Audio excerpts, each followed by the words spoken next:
ఇంకా ఏం చేశాడు అంటే ఆ భగవంతుడు భూమి ప్లస్ నీరు ఈ రెండింటిని కలిపాడు.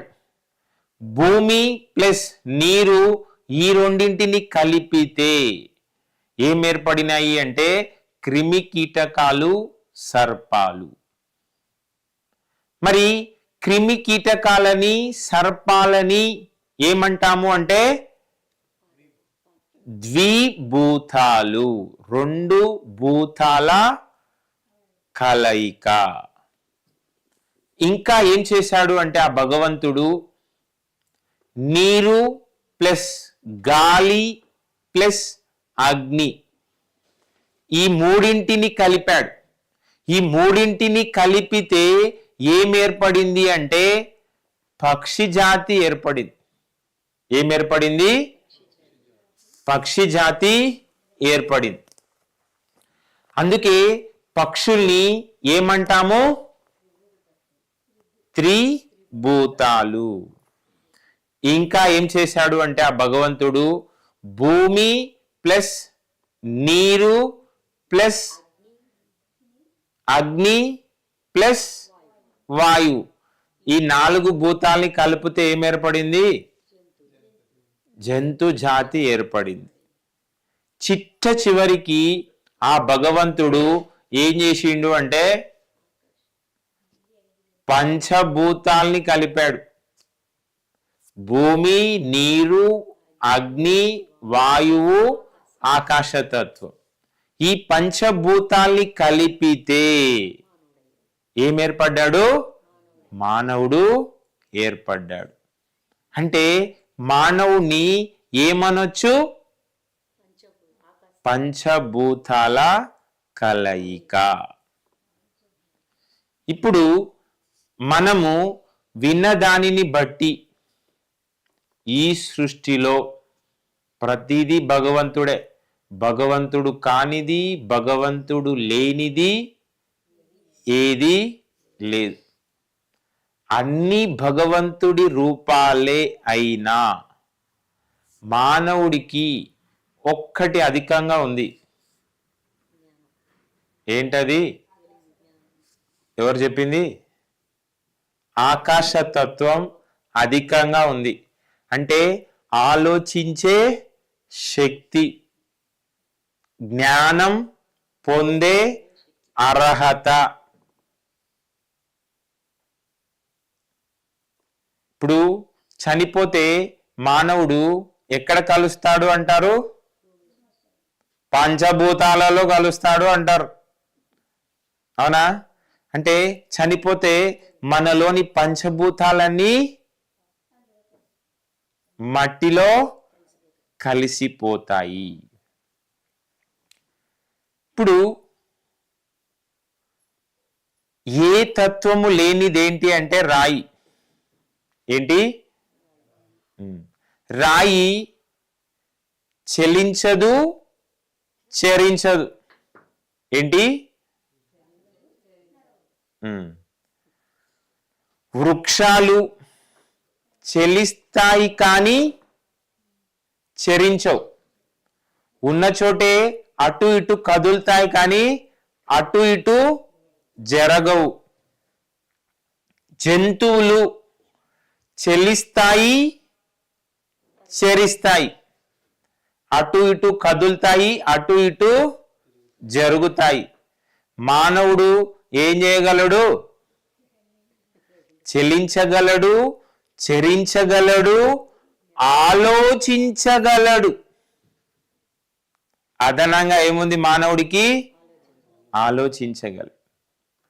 మరి ఆదిశంకరాచార్యులు త్రిరత్నాలు అని నీకు ఈ మానవ జన్మ అనేది లభించింది అంటే నువ్వు ఏం చేసినట్టు? ఒక రత్నాన్ని సంపాదించినట్టు. ఇప్పుడు చూడండి, ఇక్కడ భూమిపైన మీ పిల్లలకి ఇంజనీరింగ్ సీటో మెడికల్ సీటుకో ఏమవుతుంది? సీట్ రావాలంటే ముందు కౌన్సిలింగ్లు జరుగుతాయి. అదే ఎంట్రన్స్ రాశాక ఏం జరుగుతుంది? కౌన్సిలింగ్లు. అవునా? ఈ కౌన్సిలింగ్లో ఎంత కాంపిటీషన్ ఉంటుంది?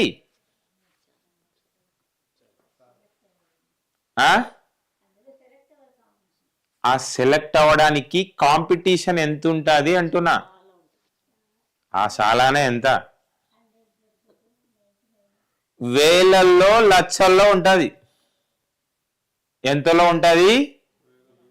వేలల్లో లక్షల్లో. అలాగే మనం కూడా ఈ భూమిపైకి రావడానికి పైన ఏం జరుగుతుంది? కౌన్సిలింగ్లు జరుగుతాయి. ఇక్కడ కాంపిటీషన్ ఎంతుంది? వేలల్లో లక్షల్లో ఉంది. అక్కడ కాంపిటీషన్ ఎంత ఉంటుంది? కోట్లలో కాంపిటీషన్ ఉంటుంది. అవునా? ఆ కోట్లలో కాంపిటీషన్ నెగ్గి నువ్వు యాడికి వచ్చినావు? భూమి మీదికి వచ్చావు. నువ్వు ఊరికే ఆషామాషిగా రాలేదు. ఇక్కడ తటవర్తి రాఘవరావు గారు ఏం చెప్తారు అంటే, ఆత్మహత్యలు అనేవి 2 రకాలు. ఎన్ని రకాలు? ఒకటి ఏంటి అంటే అసహజ మరణం. ఏంటి? ఇప్పుడు మరణం అనేది ఎలా రావాలి? సహజంగా రావాలి. అవునా? కొంతమంది ఏం చేసుకుంటారు? ఆత్మహత్య. మొదటి రకం ఆత్మహత్య.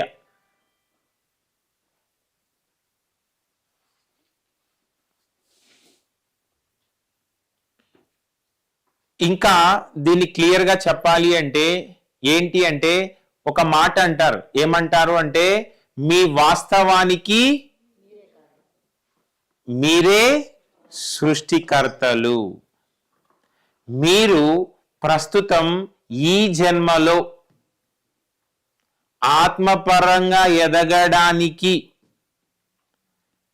రకరకాల పరిస్థితుల్ని మీరే నిర్ణయించుకొని ఏం చేసినారు?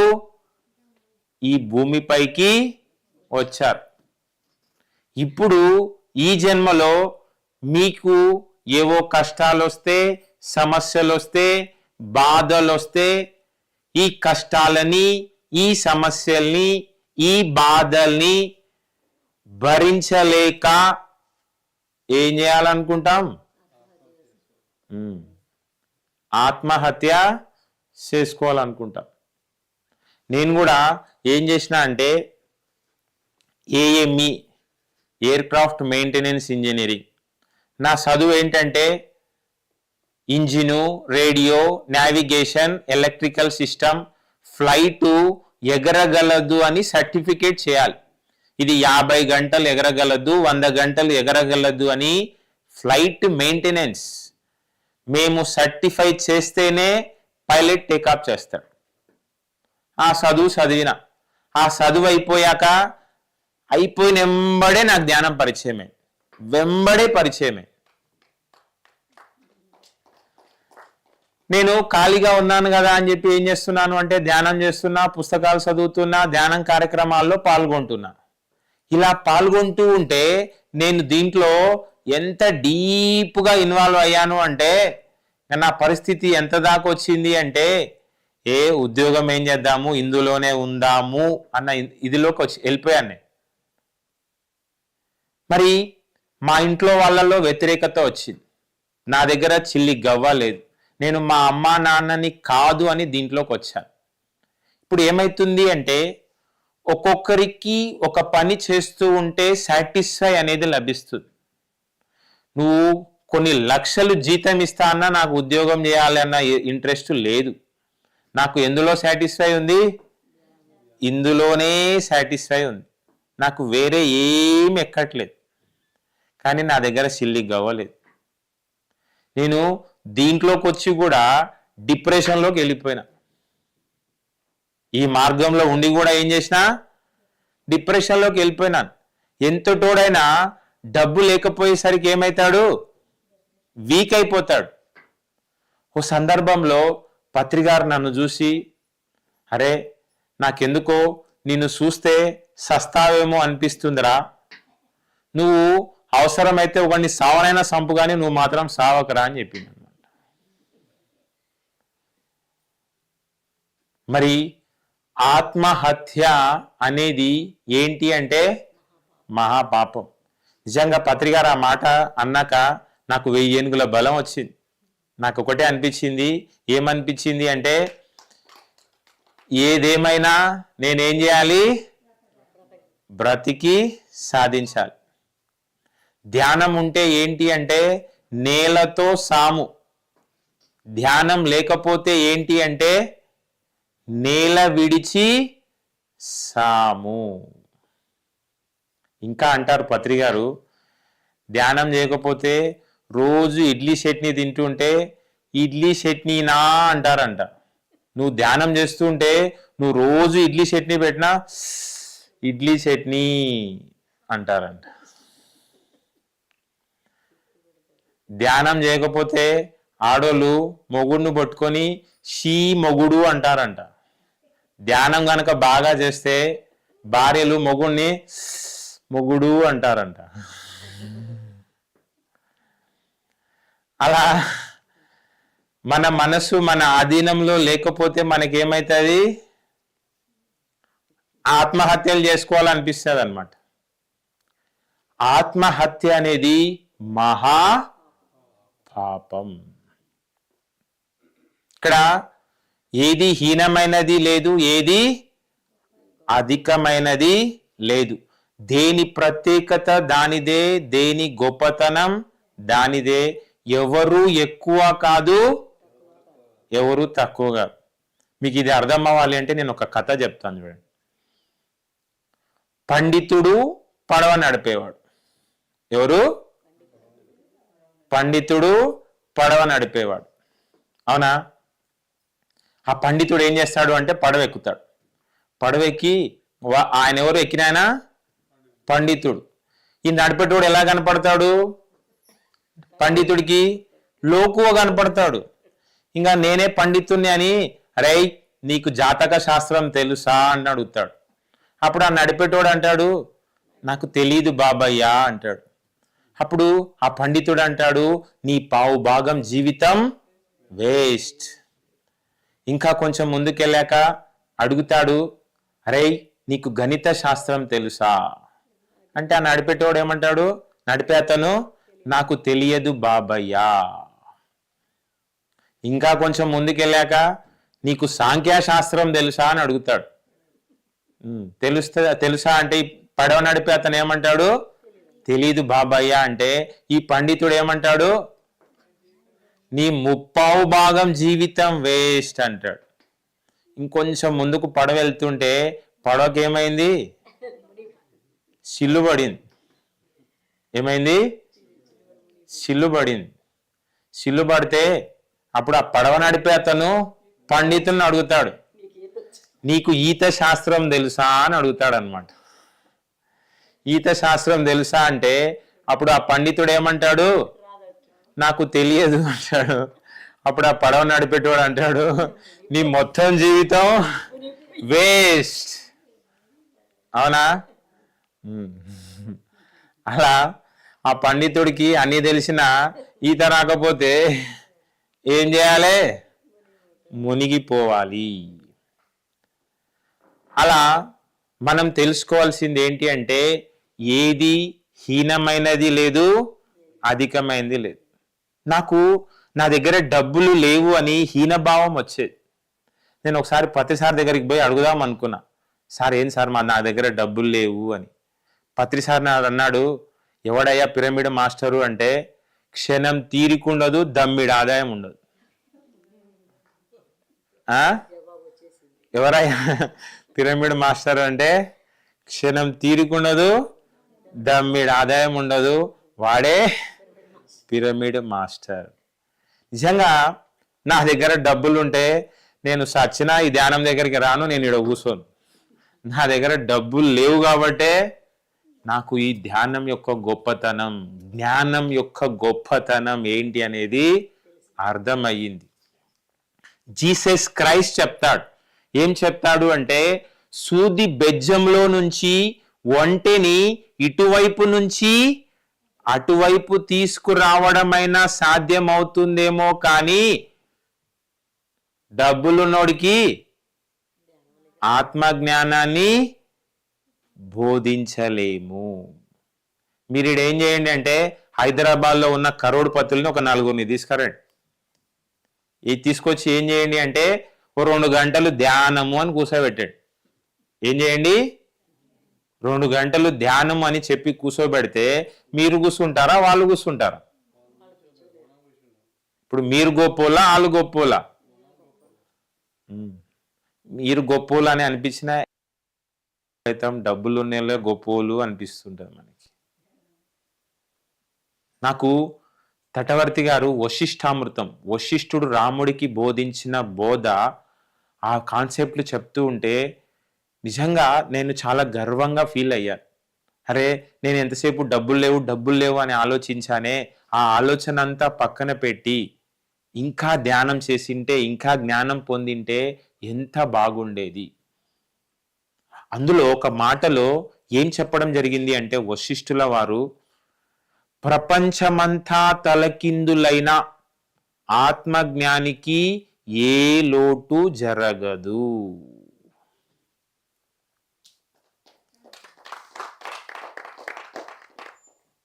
మరి ఈ మానవ జన్మ అనేది నీకు లభించింది అంటే ఆశ మాషి విషయం కాదు.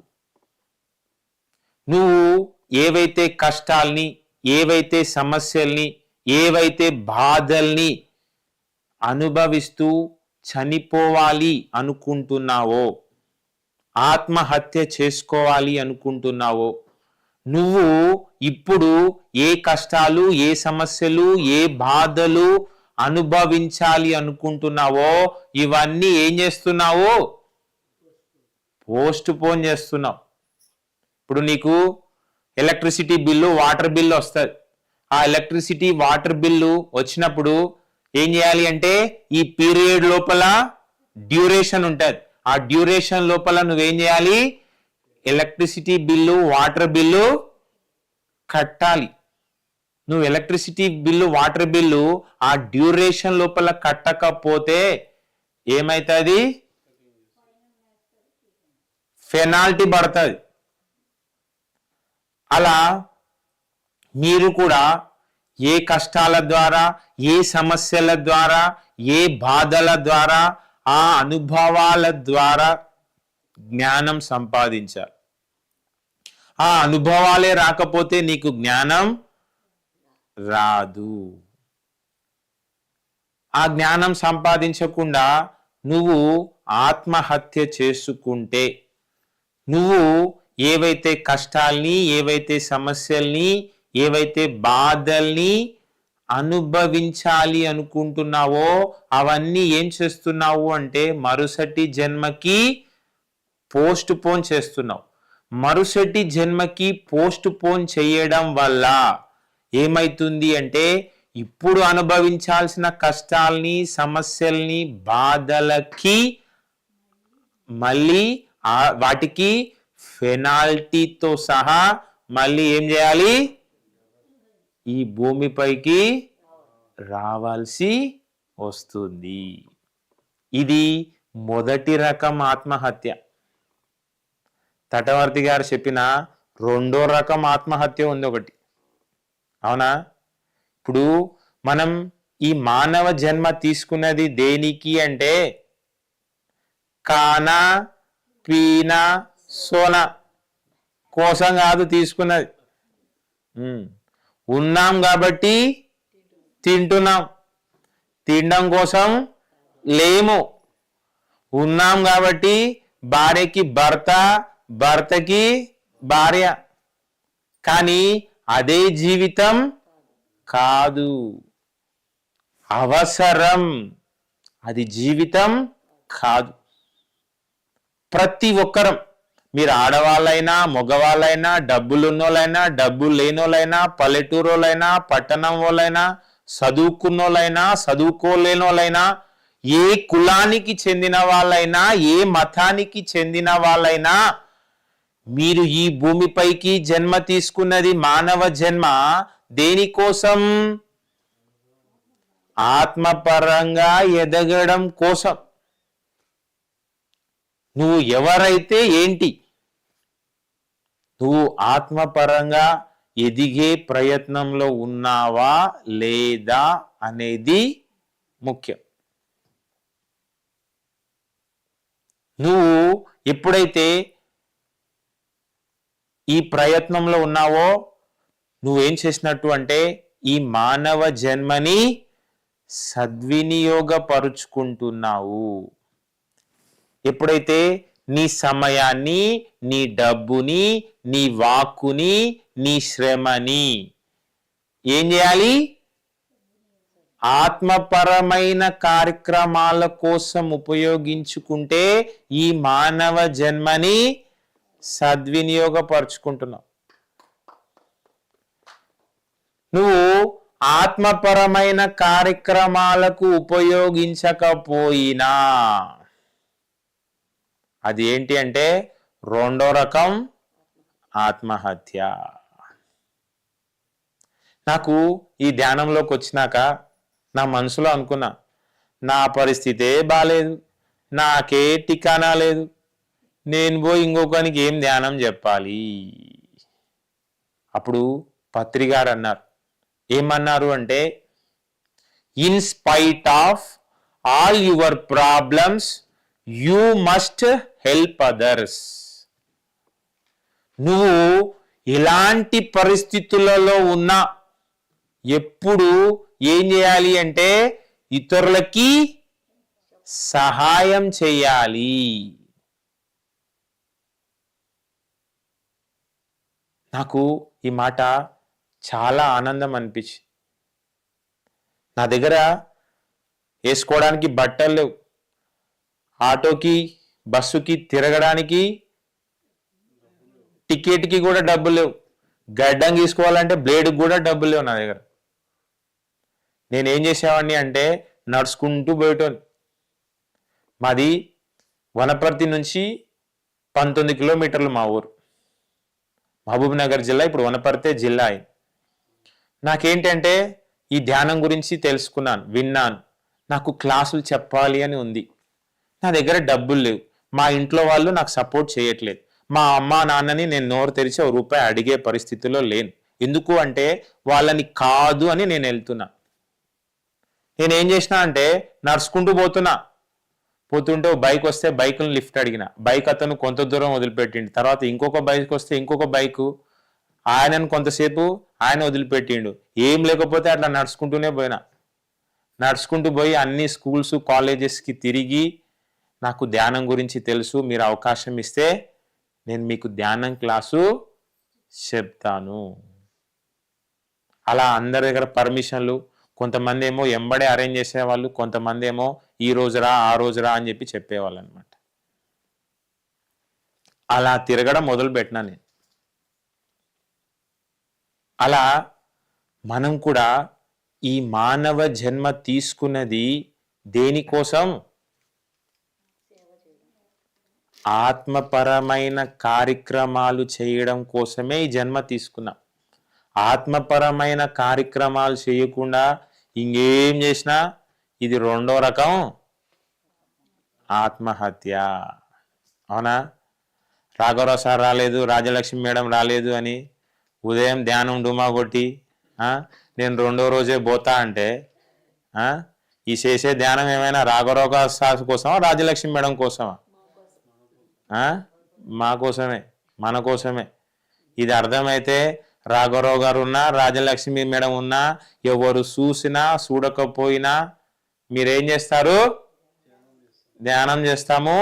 ఈ మార్గంలో ఎదిగే ప్రయత్నం చేస్తాం. మనం ఉత్తముడు, మధ్యముడు, అధముడు అంటారు. అధముడికి ఏంటి అంటే సంసార చింతన. మధ్యముడికి ఏంటంటే వాడి కార్యక్రమాలు వాడు చేసుకుంటాడు. ఉత్తముడు ప్రతి పరిస్థితిని ఏం చేస్తాడు? తనకు అనుకూలంగా మార్చుకుంటాడు. మరి నువ్వు నీ సమయాన్ని, నీ డబ్బుని, నీ వాక్కుని అవసరానికి దేహం అవసరాల కోసం చూసుకోవాలి. నువ్వు అవసరాలకు మించి దేహంపైనే దృష్టి పెడుతున్నావు, ఆత్మని పట్టించుకోవట్లేదు అంటే నువ్వేం చేస్తున్నట్టు? ఆత్మ హత్య చేసిన వాడిగా మిగిలిపోతున్నావు. మరి ఇంకా ఏం చెప్పొచ్చు అంటే ఈ సృష్టిలో 84 లక్షల జీవులు, జీవరాశులు ఉంటే 83,99,099 అయిపోయాక మానవ జన్మ మనకు వచ్చింది అన్నారు. ఈ మానవ జన్మ వచ్చాక మనకి ప్రారంభంలో 100 నుంచి 150 జన్మలు ఏం చేస్తూ ఉంటాము అంటే కానా పీనా సోనా. మీ దృష్టి అంతా ఎంతసేపు దేని మీద ఉంటుంది? కానా పీనా సోనా. ఈ కానా పీనా సోనా కావాలి అంటే ఏం కావాలి? డబ్బులు కావాలి. ఇప్పుడు ప్రపంచమంతా ఎలా ఉంది పరిస్థితి అంటే ఎర్నింగ్ ఎంజాయ్మెంట్, ఎర్నింగ్ ఎంజాయ్మెంట్. ఎలా సంపాదించాలి, సంపాదించింది ఎలా అనుభవించాలి, ఇందులో స్పెషలిస్టులు ఉన్నారు. ఇతరులతో పోల్చుకోవడం, పక్కనైనా భార్యకి అది తెచ్చిండు, ఇది తెచ్చిండు, నువ్వేం తేలే, నిన్ను చేసుకున్నా నా బతుకు ఇట్లా అయిపోయింది. ఇలా 100 నుంచి 150 జన్మలు దేని మీద దృష్టి ఉంటుంది? ఖానా పీనా సోనా. వీళ్ళకి కనుక మనం పోయి ధ్యానం గురించి గనక చెబితే మనల్ని ఎట్లా చూస్తాడు? పిచ్చోని చూసినట్టు చూస్తారు.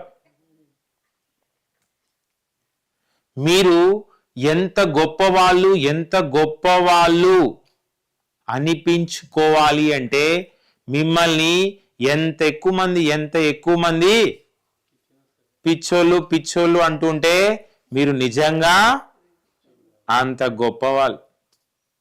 తటవర్తి రాఘవరావు గారిని మొదట్లో అనుకునే వాళ్ళంట. రాఘవరావు గారికి పత్రికారి పరిచయం అయినాక రాఘవరావు గారికి ఎంతసేపు ఏమెక్కుతుంది? ఈ ధ్యానమే ఎక్కుతుంది.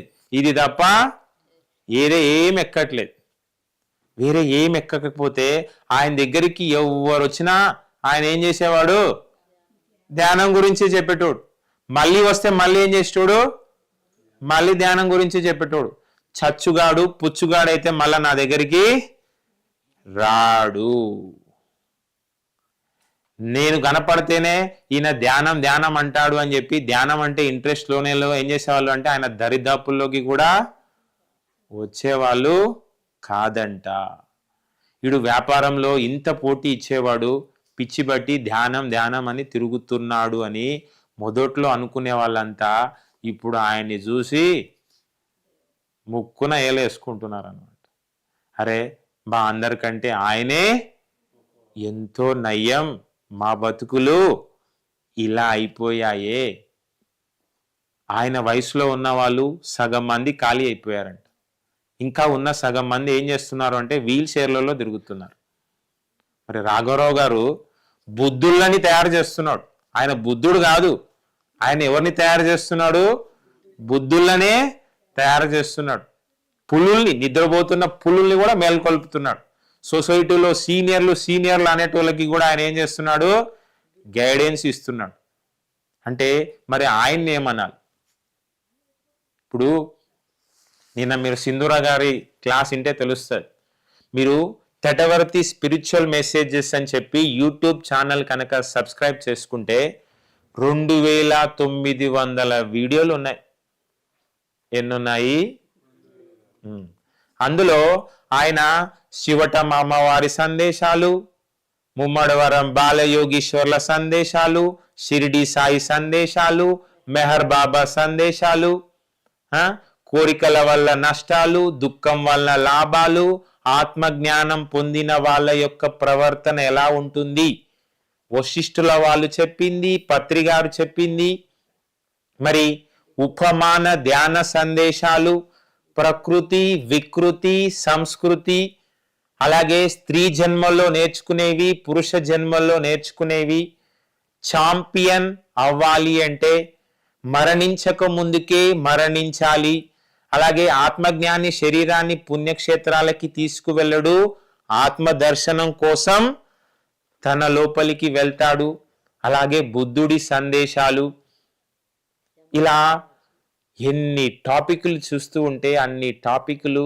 ఆయన చెప్పి చెప్పి చెప్పి చెప్పి నిజంగా ధ్యానంలో ఇంత ఉందా తెలుసుకోవాల్సింది, ఇంత ఉందా చేయాల్సింది.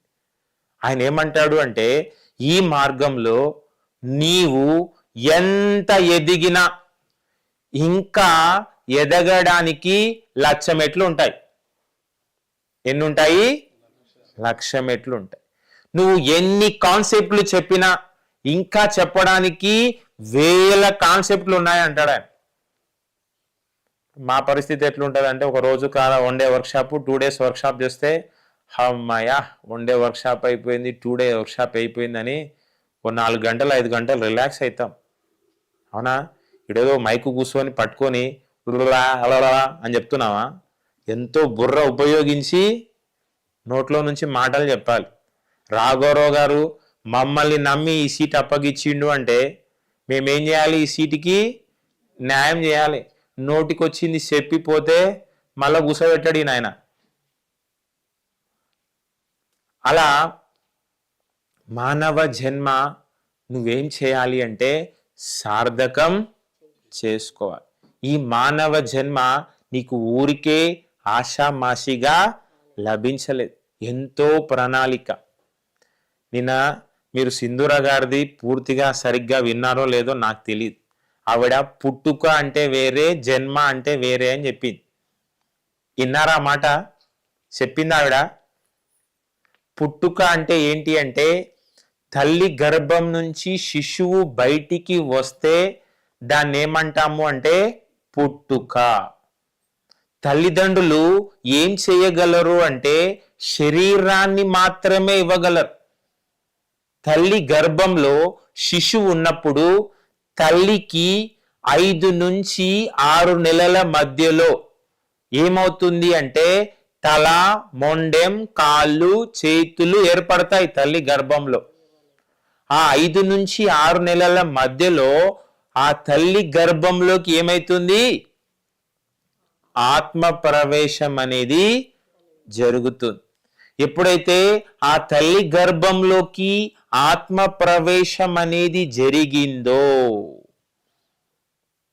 అదేమవుతుంది? జన్మ.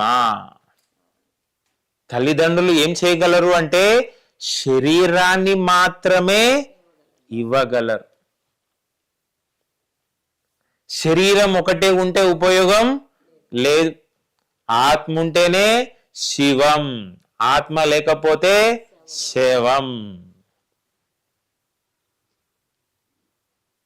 మరి ఈ మానవ జన్మ అనేది మనకు లభించిన తర్వాత ఒక 100 నుంచి 150 జన్మలు ఏం చేస్తాము? ఖానా పీనా సోనా.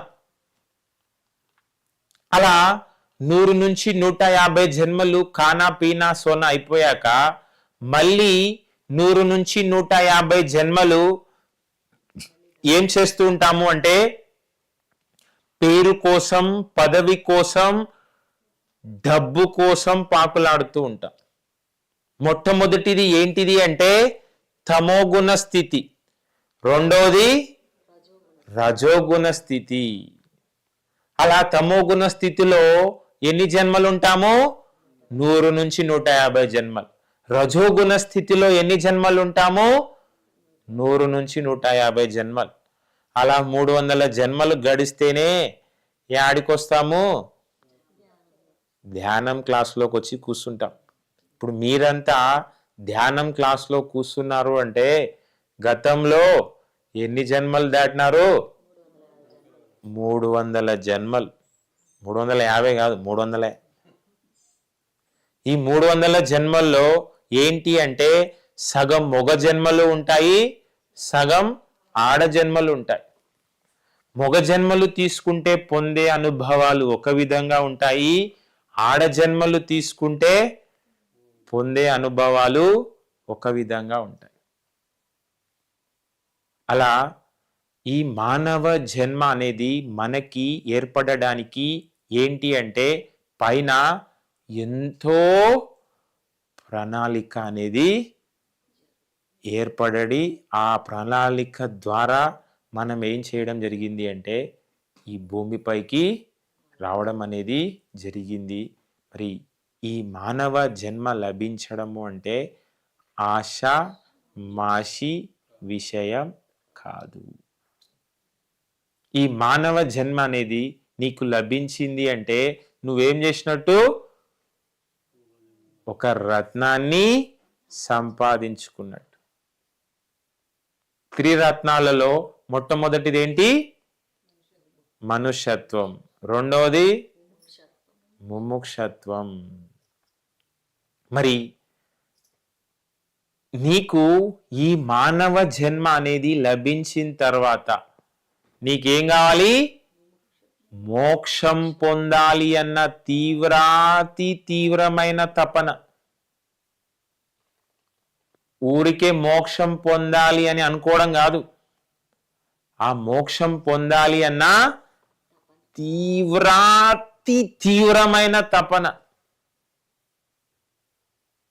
ఇప్పుడు మీ అబ్బాయి ఓ ఇంజనీరో ఓ డాక్టరో అవ్వాలి అంటే ఏం చేయాలి? అతని జీవితంలో ఒక 20-25 సంవత్సరాలు కష్టపడాలి. కష్టపడకపోతే రాదు. ప్రాపంచిక జీవితంలో ఎదగాలి అంటేనే అంత కష్టపడాలి అంటే మరి ఈ ఆధ్యాత్మిక జీవితంలో ఎదగాలి అంటే ఇంకెంత కష్టపడాలి. కష్టే ఫలి. నీకు ఫలితం బాగా లభించాలి అంటే కష్టం బాగా పడాలి. మొదట్లో నేను కూడా ధ్యాన ప్రచారం అని తిరుగుతుంటే డబ్బులు లేకపోతే ఏం చేయాలి, మళ్ళీ ఏమైనా ఉద్యోగం చేయాలా, నాకేమో అది చేయబుద్ధి అయితే లేదు, చేతిలో డబ్బులు లేవు. అప్పుడు రాఘవరావు సార్ అనేవాడు, నువ్వు ఉద్యోగం చేయాలన్నా కష్టపడాలి, ధ్యాన ప్రచారం చేయాలన్నా కష్టపడాలి, మొత్తానికి ఏం తప్పదు? కష్టం తప్పదు. ఆ పడే కష్టం ఏదో దాంట్లో పడే బదులు దీంట్లో పడు అని చెప్పిండు. నాకు అనుకునేవాని ఎప్పుడు, ఈయన దగ్గర ఇన్ని కోట్లు ఉంటాయి, ఈయన ఎప్పుడు ఏమి ఇయ్యడు, ఈయన ఏమన్నా ఇస్తాడా?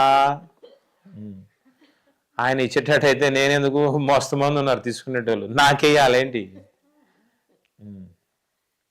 మరి ఆయన ఎప్పుడు కూడా దేహస్థితి చూడడు, మనోస్థితి చూడడు. ఆయన ఏ స్థితి చూస్తాడు? ఆత్మస్థితి చూస్తాడు. ఆయన ఏం చేస్తాడు అంటే మన తపనని గుర్తుపడతాడు. నీ మాటల్ని బట్టి నీకు ఎంత శ్రద్ధ ఉందో అనేది తెలుస్తుంది. నీ నడవడికని బట్టి కూడా నీ లోపల ఎంత శ్రద్ధ ఉందనేది వాళ్ళకి అర్థమైపోతుంది. నువ్వేం చెప్పకపోయినా అర్థమైపోతుంది. అలా మరి ఈ మార్గంలో నీకు మోక్షం పొందాలి అన్న తీవ్రమైన తపన ఉండాలి. ఇప్పుడు చూడండి, ఈ రవి సింధూర నిన్న మాట్లాడారు. మొట్టమొదలు ఎన్నో సంవత్సరాల నుంచి రవి గారు ఉన్నారు. రవి గారు ఉంటే మీకు చెప్పింది సింధూర మేడం, మొట్టమొదలు ఈ కోవిడ్ వచ్చాక జూమ్ ప్రారంభం అయ్యాక 40 మంది వచ్చినారు రాఘవరావు సార్ జూమ్లోకి.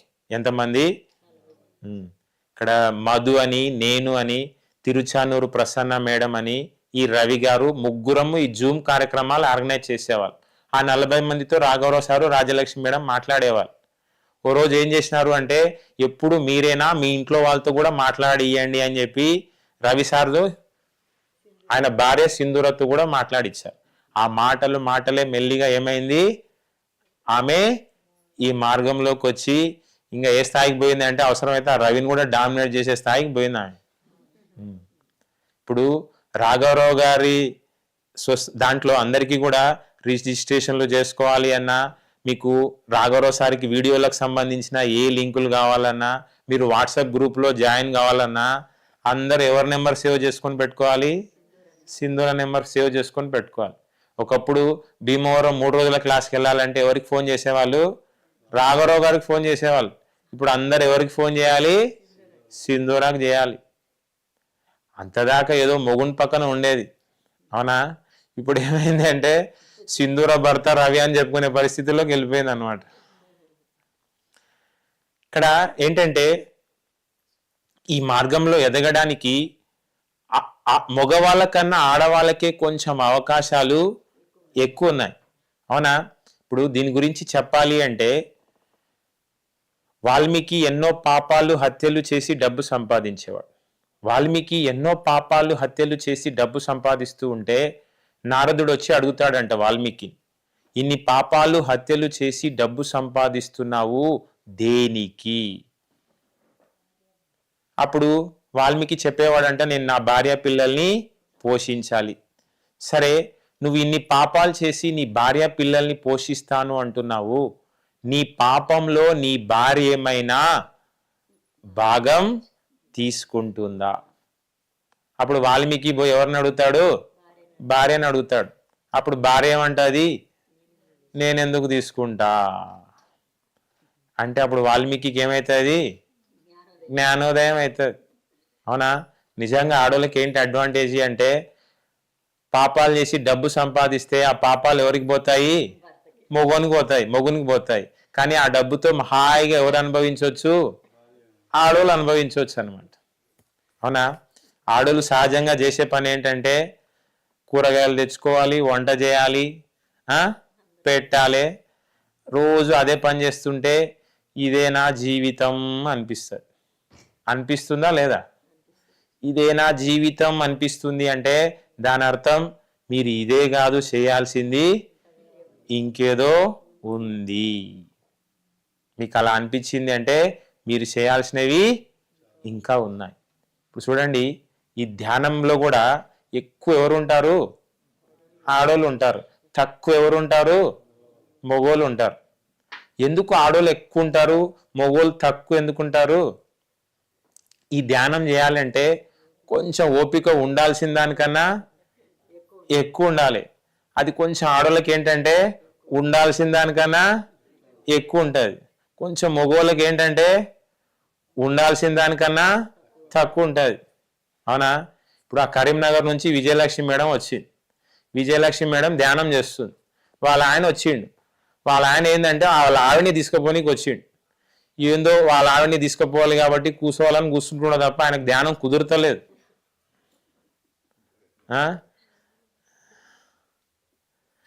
ఆయన ఇక్కడ కూర్చుంటే ఈ వ్యాపారం, ఈ సరుకు ఏడికి పంపేయాలి, ఆ సరుకు ఏడికి పంపేయాలి, ఇంటికి పోయినాక ఏం చేయాలి, ఇంకా డబ్బులు ఎట్లా పెంచుకోవాలి, లోపల ఇక్కడ కూర్చున్నా ఏం తిరుగుతుంటాయి, అవే తిరుగుతూ ఉంటాయి. ఈ శ్రీకాంత్ ఈరోజు సాయంత్రం హైదరాబాద్ పోతాడా, పోతే కార్లో తీసుకుపోతాడా, మళ్ళీ రేపు పోతాడా, మరి రేపు పోతే నేను రేపటి వరకు ఈయనే కూర్చోవాలా, ఆయనకి ఇవే ఆలోచనలు వస్తుంటాయి. మరి రెండో రత్నం ఏంటి అంటే మోక్షం పొందాలి అన్న తీవ్రాతి తీవ్రమైన తపన ఉండాలి.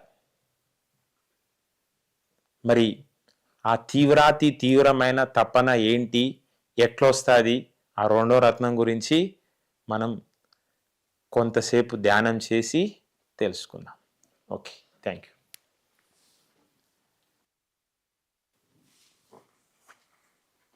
ఎంతసేపు వచ్చింది?